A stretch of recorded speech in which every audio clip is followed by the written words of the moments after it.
These galleries are a completely new representation of the Arts of Oceania, which basically covers tens of thousands of different islands, many different cultures, about a third of the globe, and really allow us to understand a complex network of cultural objects, artifacts, and art making. The islands of Oceania are really like a kaleidoscope. There is incredible diversity amongst all the cultures and communities that span across this vast region. The Arts of Oceania galleries are part of the Michael C. Rockefeller Wing, which was part of the gift that Nelson Rockefeller gave to the Met and that we opened in 1982, named in honor of Nelson's son. And it was Michael's deep passion to really collect, especially Asmat culture and the work of New Guinea, to make sure that these objects, these cultures, are being properly represented in museum collections and especially here in New York. The reimagination of the Arts of Oceania galleries in the Met was necessary to put forward our newest scholarship on these objects that has certainly expanded tremendously over the last decades.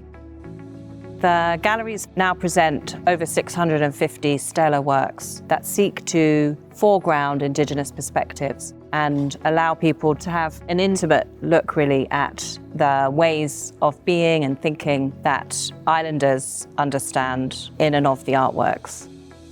Islanders live in the space between the land or the ocean and the sky, and you have a set of very compelling coordinates that ground life, not just in the physical and material realm, but really that reach across to the metaphysical and the more spiritual plane. So we're really hoping that our visitors understand the agency and the very dynamic way in which many of these artworks were conceived and used in life, and their ongoing life here in the galleries when communities connect with them. The journey through the Oceania galleries begins with a soaring installation of 9 of our large-scale monumental Bisj poles, or spirit poles, that were collected by Michael C. Rockefeller in the 2 visits that he made to the Asmat region in 1961. These are really like upright canoes or vessels, in a sense, that enable transitions across borders. So you have thresholds between life and death, for example, or significant moments in the community's life. And so important also to understand that these are objects of our current time. We know the makers. It's not only a living tradition, this is contemporary art of the time that Michael C. Rockefeller collected. The sheer presence is something that really is astounding. But also, what was important for us is how these objects will be placed, how we will show them, how we will change the overall architecture to make sure that we present these objects not only in the best possible way, but really also give integrity to how we make them come alive again for our audiences. Yes, that's right. So the materiality was very important to us. These walls that wrap around us in this gallery, we matched them to the white of the calcined lime wash on the Asmat collection. And that's a reference to the ancestral realm. And this baffle feature alludes to the canopy of the sky. So there are all these important curatorial conceits, you might say, that we really wanted to layer into the actual design and the architecture so that this space feels different. We've worked with an incredible network of artists, practitioners, and knowledge holders throughout the 8 years of the renovation project. And that has been very much collaborative scholarship, connecting the collections with those whose cultural heritage it is that we display in the galleries. Dr. Michael Mel is a curator, scholar, and performing artist from the Highlands region of New Guinea.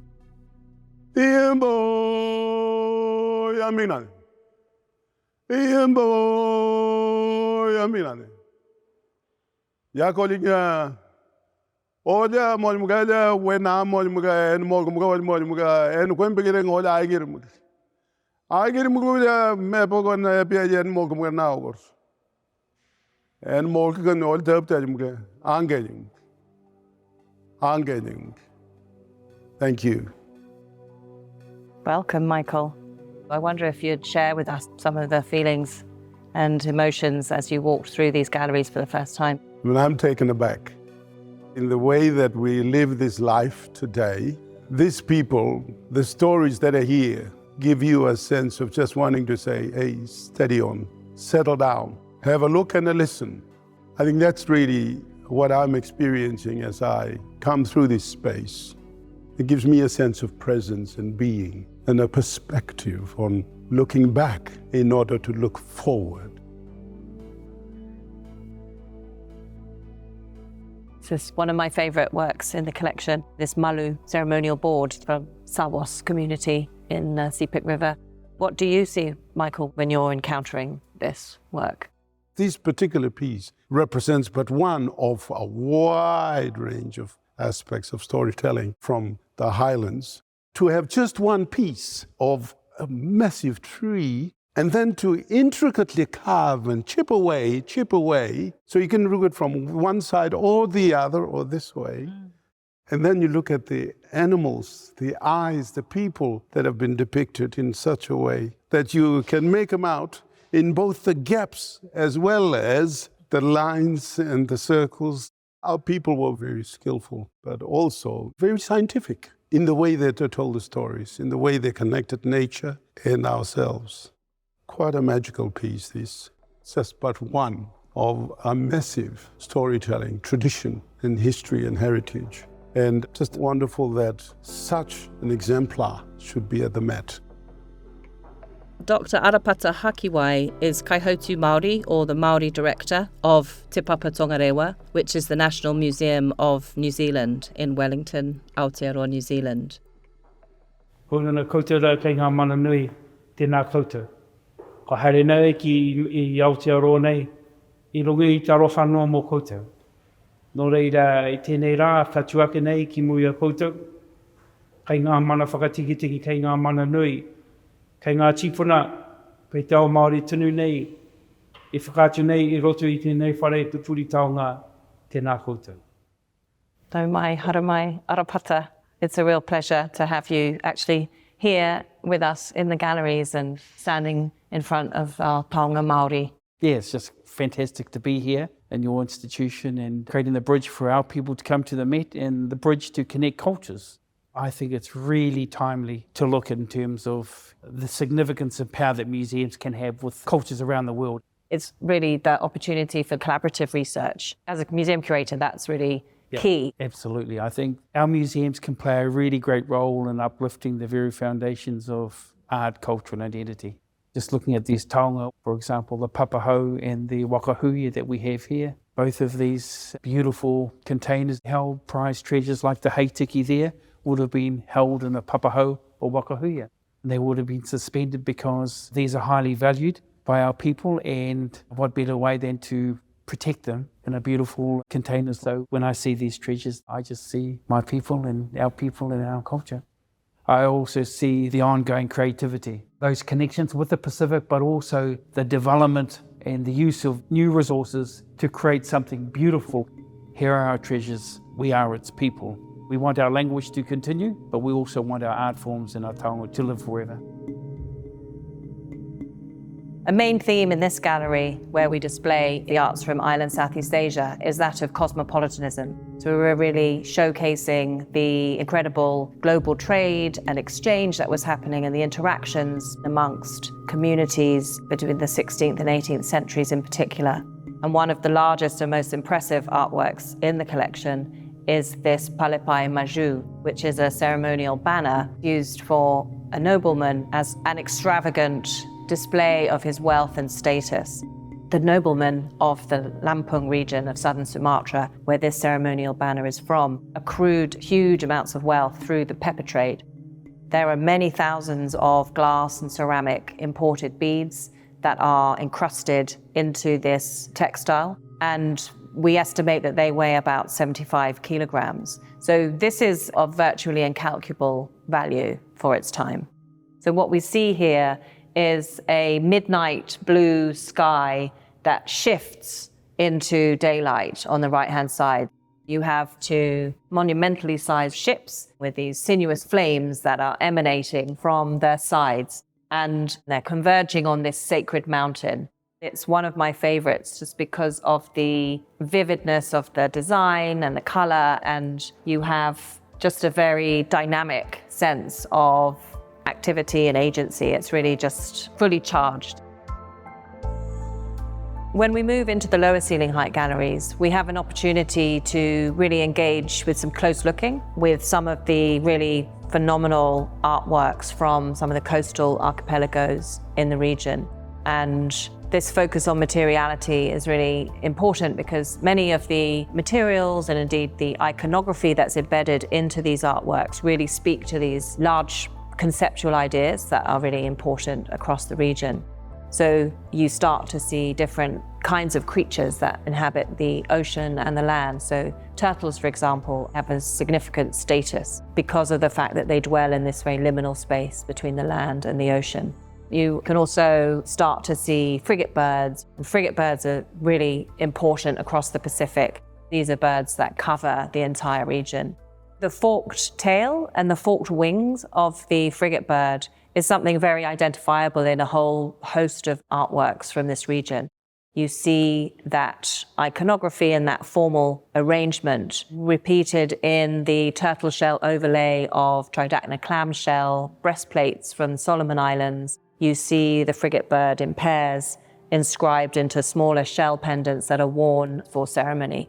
So it's a very iconic motif that really speaks to the arc of and expansiveness of the region.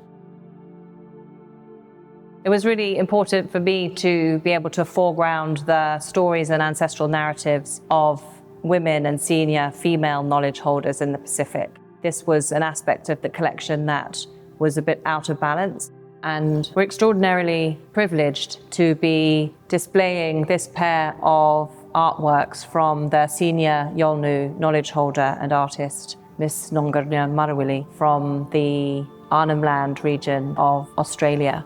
And this pair are the first to inaugurate this dedicated space for Aboriginal artworks. They're part of a series called Baralcha, and they refer to the ancestral rock on the coastal homelands of the artist. These are paintings on eucalyptus bark, and Miss Marawili is channeling many thousands of years of her lineage of ancestral narratives and innovating by using the hot pink or magenta pigment from discarded ink cartridges that were left in the print space, which is across from the gallery where she painted.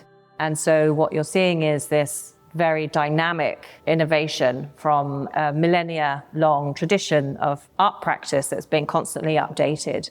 So what she's bringing to life in these paintings are the rocks and the salt sea spray that's crashing onto the rocks at Baralcha, and the barnacles that encrust that rock. So she's galvanizing the elemental forces of the region. This series of works is very important because it's amongst the last paintings that Miss Marawili painted at the end of her life. And so we're very privileged to be able to feature them as the first iteration of the dedicated space for contemporary Aboriginal art in the Oceanic Art galleries. When you arrive into the final gallery for Oceanic Art, you land in a gallery that really showcases arts from the eastern part of the large island of New Guinea. These are the artworks that come from New Ireland, New Britain, New Caledonia, and Vanuatu. And what you see around you is large-scale, impressive, monumental works from Sepik River region of Papua New Guinea that really anchor the story about ancestral narratives, power, initiation, and all of the agency, really, that inheres in many of the artworks that you see displayed in here. This Atingting Kon, or slit gong, is one of the most beloved and iconic artworks in the collection. You have the large-scale slit gong flanked by two finials. And this is carved from a single hollowed-out trunk of a breadfruit tree.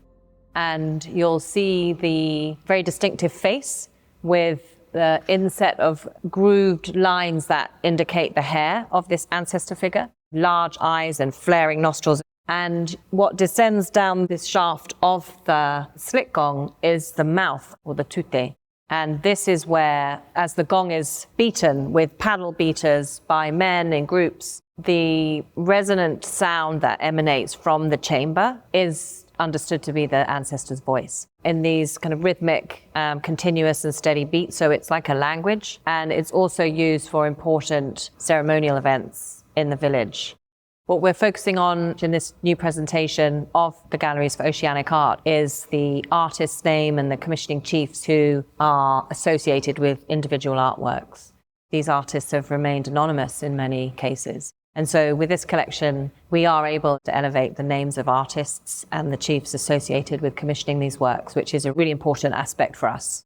So while we know the hollowing out of this resonant chamber was done by a team of carvers, we know that the facial features and the characteristics, like the hands and the spiraling tusks that you see just underneath the head, were done by the hand of a single artist who goes by the name of Tin Weliun. There's something very engaging, I think, about the facial characteristics and these bright eyes that are kind of resonating with red and green spirals.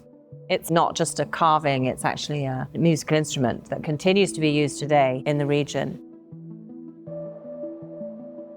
So I'm standing under the Kwoma ceiling, which is an installation of over 100 individually painted pangal, or umbi in local dialect, which decorate the interior of the men's ceremonial house, which is the focal point for events at the heart of a Kwoma village. These panels were painted by Kwoma artists who live in a village called Mariwai village in the Washcook Hills, just north of the Sepik River region of Papua New Guinea. Kwoma artists are painting their clan insignia designs, which range from the cassowary bird, crocodile, different species of plants. And this is, in fact, the third iteration of the Kwoma ceiling. This is a set of panels that were commissioned by the first chair of our department here at the Met, Douglas Newton, who visited Mariwai village between 1971 and 73, where he commissioned contemporary Kwoma artists to paint their customary designs so that he could showcase these incredibly vivid and dynamic designs to visitors to this museum. So during the reimagining of these galleries for oceanic art, we consulted with the Mariwai project, who have developed strong relationships with the Kwoma artists and descendants of these original artists. And during that consultation, the artists were able to weigh in on how they would like the new configuration of the Kwoma ceiling to be organized. And for them, it makes sense for the different panels to be organized according to clan group. One of the wonderful aspects of this new configuration is that we're able to encounter these artworks in direct relationship with Central Park. So we're able to bring the experience of standing under a ceremonial house from Sepik River region of Papua New Guinea into a relationship with the trees and plants and birds that inhabit the landscape outside the museum. These things have life in them, sweat and blood and tears, and all of the ambience and atmosphere of ceremonial gatherings. Yes, these things are real. They're a reminder of who we are. And I think to come here and view this gives me a sense of perspective and place. And I think it's great that others can also feel the same, hopefully, and connect with themselves in this place. What footprints do you leave behind for those that will follow you? What stories do you have? Those stories that I have, I want to share in the context of all of these. And that's very important. Whilst many of these islands are perceived as very distant or remote, in this new presentation, we're able to bring in the art from these regions and have it take center stage here at the Met.